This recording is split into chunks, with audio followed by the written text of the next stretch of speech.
সুপ্রিয় দর্শক, আসসালামু আলাইকুম। শুভেচ্ছা সবাইকে, স্বাগত জানাচ্ছি নতুন একটা ভিডিওতে। দর্শক, এই যে এটা আমাদের একটা দেশীয় ফল, আতা ফল। এবং এই ফলটা একসময় গ্রামে পরিত্যক্ত জায়গায় এমনি এমনি হয়ে যেত এই ফলের গাছটা।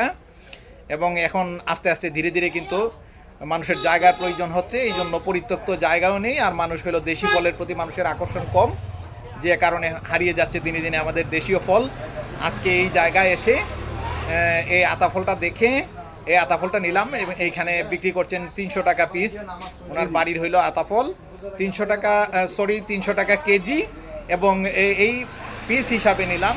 এই এই আতা ফলটা হইলো আপনার 30 টাকা দিয়ে, আর কেজি হিসাব নিলে হইলো 300 টাকা। তো দর্শক, হইলো যে আমরা আসলে আমাদের দেশীয় ফলের গুরুত্ব হইলো দেই না। এবং এখনের যে শিশুরা আছে, অনেক শিশু আতা ফলটা কেমন এটাই হয়তো জানে না। এবং ছোটোবেলায় আমার নিজের বাড়িতে ছিল আতা ফল গাছ, এবং আতা ফল গাছটা আমরা হইলো আতা ফল খেতাম, এবং তখন কিন্তু এত গুরুত্ব দেওয়া হতো না, যেহেতু হাতের কাছে ছিল। দেখেন আতা ফলটা কেমন হয়।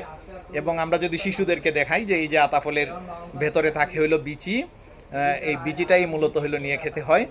দেখি সেই আগের স্বাদ এবং নিজের বাড়ির গাছের স্বাদ আছে কিনা। দর্শক, হইলো এটাতে প্রচুর পরিমাণে ভিটামিন এবং পুষ্টি সমৃদ্ধ একটা ফল, এবং খুবই সুমিষ্ট এবং মজাদার একটা ফল। এবং এটা সুবিধা হলো যে এটার বীজ রোপণ করে দিলে খুব অল্প দিনে কিন্তু আতাফল গাছটা হয়ে যায়।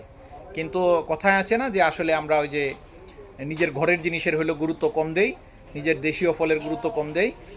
আসুন আমরা সবাই হলো দেশীয় ফলের প্রতি গুরুত্ব দেই, এবং আমাদের দেশীয় ফলের মাধ্যমে শিশুদের কিংবা আমাদের পুষ্টি চাহিদা পূরণ করি, আমাদের জাতিকে একটা পুষ্টি সমৃদ্ধ জাতি হিসেবে গড়ে তুলি। ধন্যবাদ সবাইকে।